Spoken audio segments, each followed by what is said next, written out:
नमस्कार, जय भीम, नमो बुद्धाय। आप देख रहे हैं बहुजन इंडिया 24 न्यूज। अब खबर विस्तार सामने से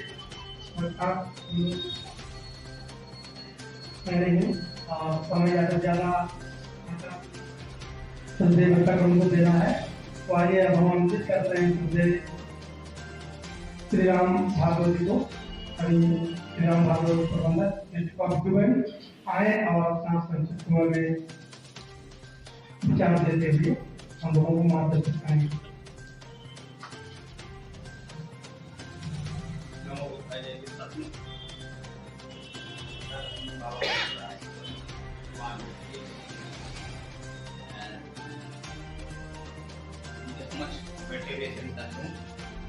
बात यह है कि कहते हैं कि जब समय साथ देता है तो बड़े बड़ों को मात देता है।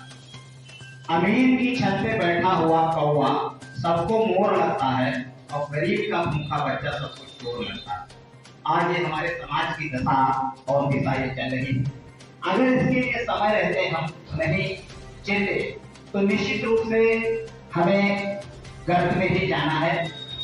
जो भगवान बुद्ध के पंचशील है, वितरण है, इनका हमने अपने जीवन में अनुसरण करना है। इसी के अनुसार चलना है, तभी हमारा जीवन सफल हो सकता है। क्योंकि इस संसार में बहुत से चोर लटोरे पता नहीं किन किन रूपों में आते हैं हमारे पास और हमको ठग करके चले जाते हैं। हम उनके ठगी का शिकार कहते हैं कि चलन चोच रहो चली मराली चाल और छीन नीर विवरण को वक्त होगा ये काल। अभी ये समय आ गया है, जैसे हंस है और बगुला है। एक बार हंस ने सोचा, बगुले ने सोचा कि हंस का तो सभी सम्मान करते हैं, हमारा सम्मान कोई नहीं करता है। तो उसने सोचा क्यों ना नकली हंस बन लिया जाए। और वो नकली हंस बन करके अपने हाथ पैर मुंह हर तरह से उसको बगुले ने जो है हंस जैसा भेष बनाया। और उसके बाद वो जा करके उन हंसों के बीच में घुस गया। अब हंसों के बीच घुस तो गया, चलने लगा वैसे, लेकिन उसमें कुछ समाज में चतुर लोग बैठे हुए थे। तो उनको कहीं शंका हो गई कि ये हंस नहीं है, ये ज्ञानी नहीं है, ये हमें बगुला लग रहा। आपस में डिस्कशन करने लगे। फिर बोले इसका परीक्षण कैसे किया जाए। तो हंस उन्होंने एक कटोरी में जो है दूध रखा और उसमें पानी मिला दिया और रख देते हैं। जितने हंस और बगुला उसे सब आ रहे थे, पी रहे थे। हंस जो थे वो दूध को पी गए, जिसमें पानी लगा हुआ था, पानी अलग हो गया। वो पहचान गए कि हंस है, लेकिन बगुला जो है खड़ा खड़ा पीते चला गया। वही हमारे समाज की दशा है। ये समाज में ऐसे धूर्त लोग हैं जो एक बनावटी हंस बन करके हमारे बीच में आते हैं और तरह तरह से हमारा जो है शोषण और दोहन करते हैं। तो इसी संबंध में हम कहेंगे कि आग लगी इस वृक्ष को जलते इसके पार और तुम क्यों नहीं उड़ जा जो बंद तुम्हारे हाथ। एक जंगल में आग लगी हुई थी, पक्षियों को एक पथिक ने देखा और ऐसा उन्हें संदेशा दिया कि शायद ये अनजान है। तो पक्षियों ने जवाब दिया था कि फल खाए इस वृक्ष के और भीड़ न तेरे पार, यही हमारा धर्म है। आज जले इसी के साथ, आज जले इसी के साथ।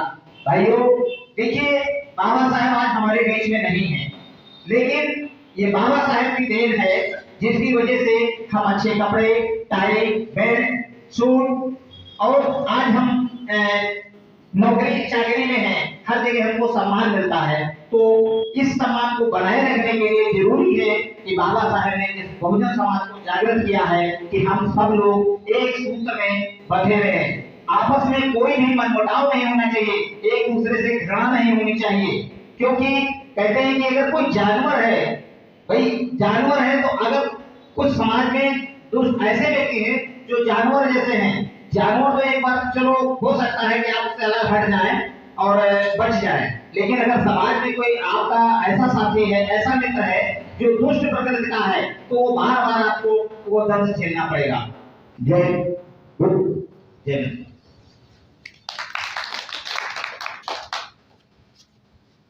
धन्यवाद सर को।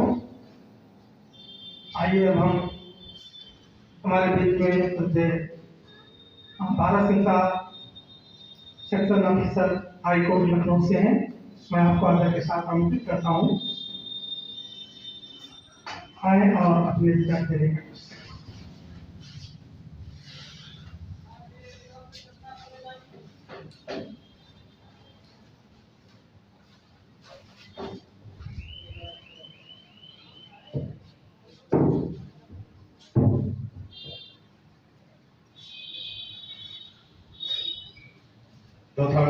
गौतम बुद्ध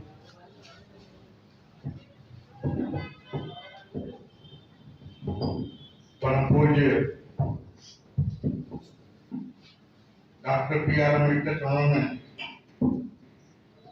श्रद्धा का सुमन अर्पित करते हुए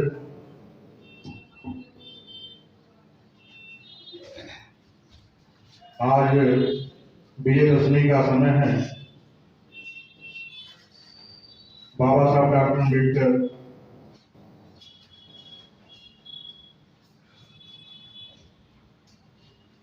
विजयदशमी के दिन 14 अक्टूबर 1956 को बौद्ध धर्म ग्रहण किए थे। सम्राट अशोक भी विजयदशमी के दिन दीक्षा लिए थे। वो हमारा एक पर्व हो चुका है, उसको हमें उस पर्व को हर साल बनाए रखना है। मंच पे विराजमान आज के मुख्य अतिथि इंजीनियर भीमराव साहब, अधीक्षण अभियंता जल निगम उत्तर प्रदेश लखनऊ, परम आदरणीय D.K. आनंद साहब, जो एक लंबा अरसा हुआ इस बहुजन समाज को ऊपर उठाने में संघर्ष करते हुए, माननीय D.K. आनंद साहब से तो बहुत कुछ हम लोग आज भी सीखता हूँ। मंच भी विराजमान और साथीगण, आज के इस कार्यक्रम में उपस्थित भाइयों तथा बहनों, बच्चों, आप सभी लोगों को इस विजयदशमी के अवसर पर मैं बधाई देता हूं और हम लोगों को इस विजयदशमी के अवसर पर कुछ शपथ भी लेना चाहिए, प्रतिज्ञा लेनी चाहिए कि हम लोग सचमुच में डॉक्टर अम्बेडकर के सिपाही हैं,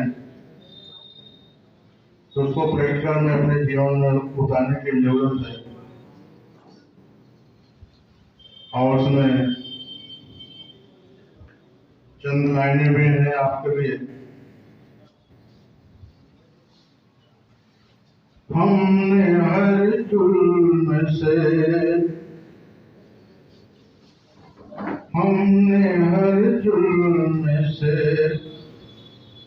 लड़ने की कसम खाई है।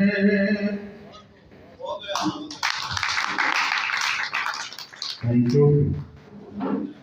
हमने हर जुल्म से लड़ने की कसम खाई है। हमने हर जुल्म से लड़ने की कसम खाई है। तुम भी आ जाओ, तुम भी आ जाओ, इसमें भी क्या बुराई है। बहुत बहुत धन्यवाद ताली बजाने के लिए। अगली चंद लाइन आप लोगों के लिए। कर सको तो अपनी वाणी में वो असर पैदा करो। कर सको तो अपनी वाणी में वो असर पैदा करो। रुख हवाओं का बदल दो, वो असर पैदा कर दो। चाहते हो सम्मान से जीना अगर इस देश में, साथियों और घर में एक अम्बेडकर पैदा कर सको।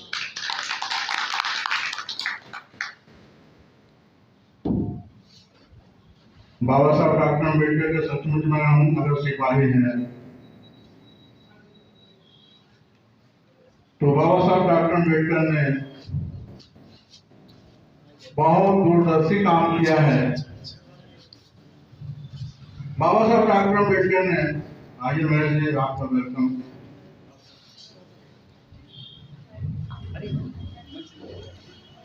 बाबा साहब डॉक्टर अम्बेडकर ने महर्षि पंडित सभागत गौतम बुद्ध के डॉक्टर अम्बेडकर के तो मन पे आप बैठे लखनऊ हमारे साथी हैं।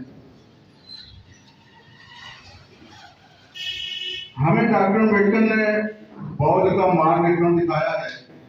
ये बड़ा गंभीर विषय है और आज भी हमारा समाज डॉक्टर अम्बेडकर ने जो व्यवस्था दे दिया है उसका लाभ तो समाज ले लेता है, चाहे पढ़ने में व्यवस्था हो, चाहे नौकरी में व्यवस्था हो, चाहे प्रमोशन में आरक्षण की व्यवस्था हो। व्यवस्थाएं तो हमारा समाज कूद करके आगे ले लेता है,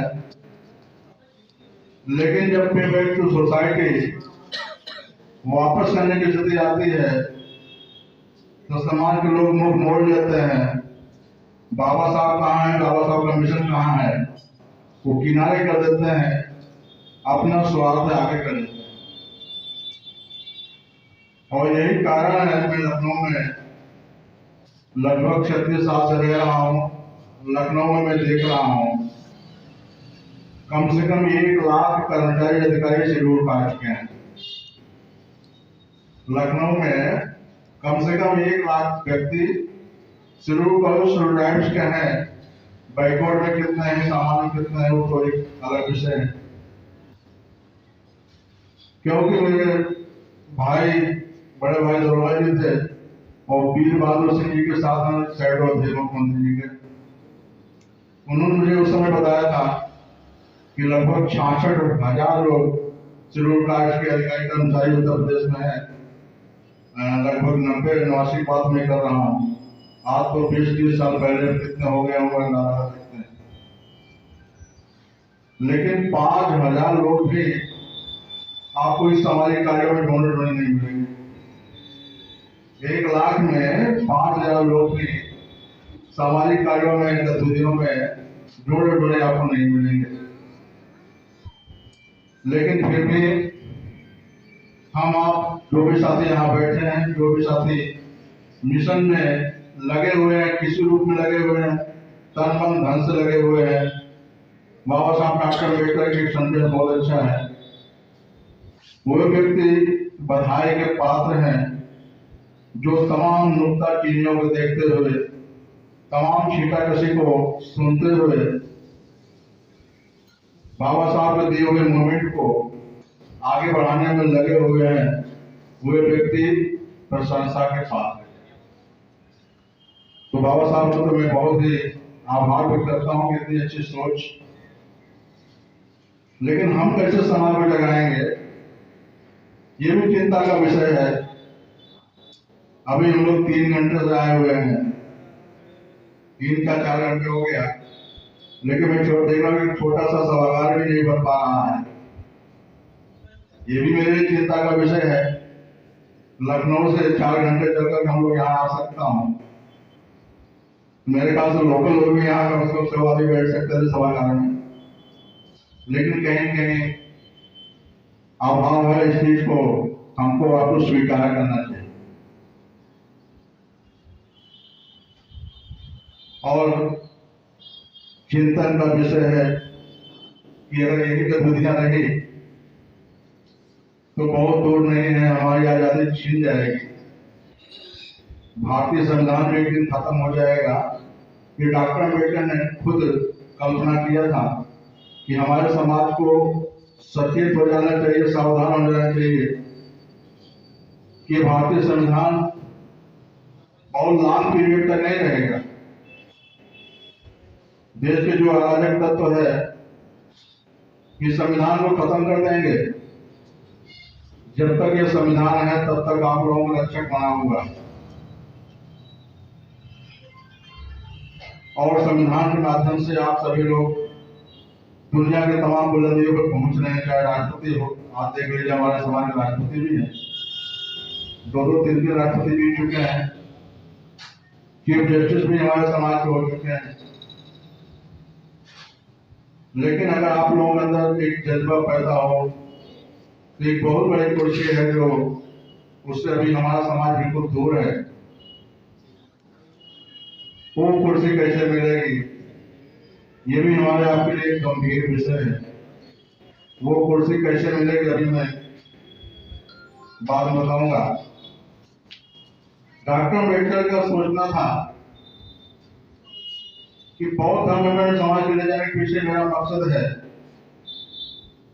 कल को संविधान खत्म हो जाएगा, इनके अधिकार छिन जाएंगे, इनके दुर्दिन शुरू हो जाएंगे, बहन बेटियों के सरेआम दरवाजे से बदमाश उठा ले जाएंगे, 2 दिन अपने जंगलों में रखने के बाद, घरों में रखने के बाद ले जाके छोड़ जाएंगे। हम लोग सिर्फ अपने आपस देखते रह जाएंगे, कुछ कर नहीं पाएंगे। वो भी समय आने वाला है। भारतीय संविधान की आज के डेट में आप देख रहे हैं धज्जियां उड़ रही हैं, और डॉक्टर अम्बेडकर ने बहुत मार्मिक अपील किया था, जब तक भारतीय संविधान जिंदा है तब तक डॉक्टर अम्बेडकर जिंदा है। जिस समय भारतीय संविधान खत्म हो गया उस समय डॉक्टर अम्बेडकर भी खत्म हो जाएंगे।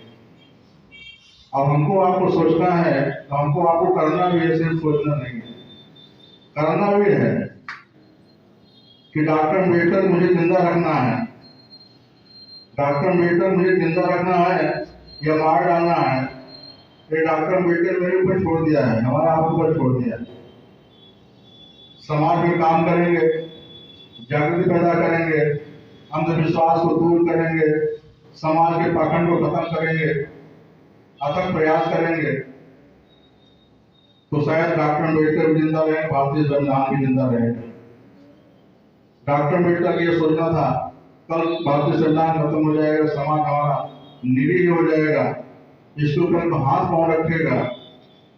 उनकी दूरदृष्टि सोच थी कि बौद्ध धर्म आप लोग ग्रहण करके, दुनिया के 140 देशों में बौद्ध धर्म फैला हुआ है, और बौद्ध धर्म के लोगों के ऊपर कोई हमला करता है, भारत में कोई बौद्धिस्ट लोगों के साथ में कोई गतिविधि होती है, हमला करता है, तो जो दुनिया भर में 140 देश बौद्धिस्ट हैं, वो हमारी आपकी रक्षा करने के आगे आए। शायद ही कभी लोग इस चीज को जानते हों, लेकिन ये डॉक्टर अम्बेडकर बहुत दूरदृष्टि प्लानिंग थी। इसलिए उन्होंने 1956 में बौद्ध धर्म ग्रहण किया था कि बौद्ध धर्म के अलावा किसी धर्म में हमारे समाज को इज्जत, सम्मान, मान, मर्यादा नहीं मिलने वाला है।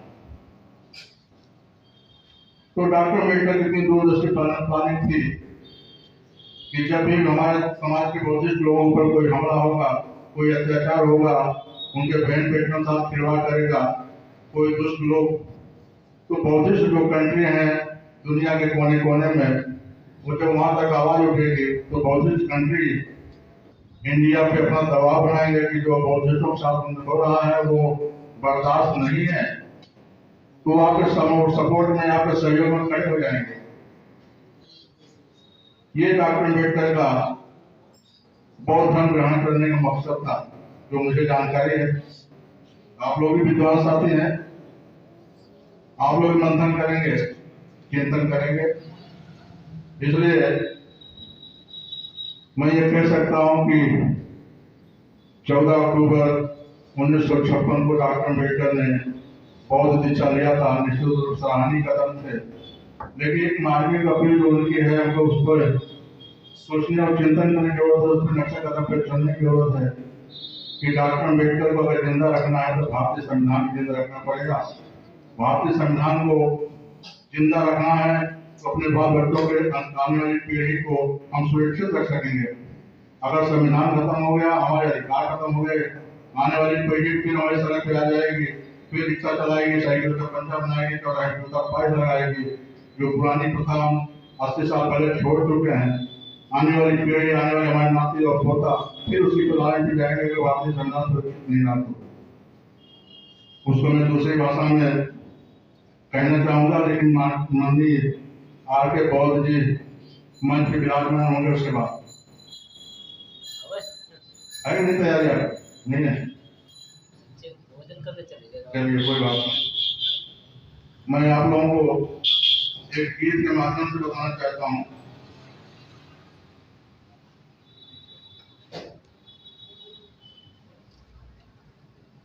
समाज में जागृति कैसे आएगी, जागृति कैसे पैदा होगी और देश उस पद को कैसे पाएगा जिस पद पर अभी तक हमारा समाज नहीं पहुंच पाया है। मीन्स माननीय प्रधानमंत्री की कुर्सी जो होती है वहां पे जब तक हम आप नहीं पहुंचेंगे, हमारा समाज नहीं पहुंचेगा, मैं समझता हूँ समाज का भला नहीं होने वाला है। अभी आप देख रहे हैं दक्षिण भारत में तमिलनाडु के मंत्रिमंडल में एक भी ब्राह्मण नहीं है। वहां आज भी पेरियार रामस्वामी नायकर के आदर्शों पर समाज चल रहा है और इतना क्रांतिकारी समाज वहां पर है। वहां के मंत्रिमंडल में आज एक भी ब्राह्मण नहीं है, बल्कि मंत्रिमंडल ने यह भी आदेश दिया है कि हमारे हर मंदिरों पर शेड्यूल कास्ट बैकवर्ड लोग बैठाए जाए। तो प्रधानमंत्री की कुर्सी इतनी महत्वपूर्ण है, प्रधानमंत्री कुर्सी बैठने के बाद एक आदेश शासन जारी होता है कि देश में जितने मंदिर हैं सबको सरकारी घोषित कर दिया जाए, फिर पैसे कमी इस देश में नहीं रहे। हर मंदिर में अथाह पैसा आता है और कुछ लोग उसका दुरुपयोग करते हैं। सरकार कैसे बनेगी, देश में कैसे हम पहुंचेंगे, उस पर ये कुछ गीत के माध्यम से आप 5 मिनट सुनना चाहें।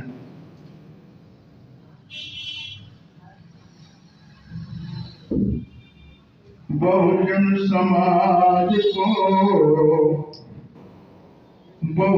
समाज को जगा दीजिए,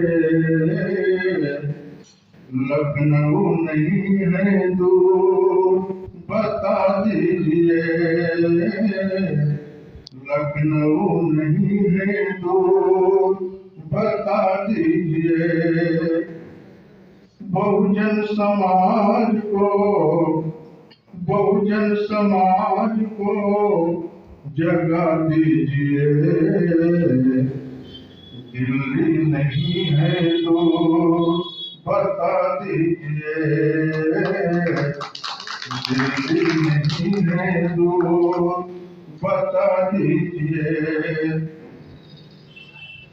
बहुत दिन से सो रहा है नींद से जगाइए, जगह जगह कर बातें उसे तो बताइए। बहुत दिन से सो रहा है नींद से जगाइए, जगह जगह कर बातें उसे तो बताइए। नींद और खुमार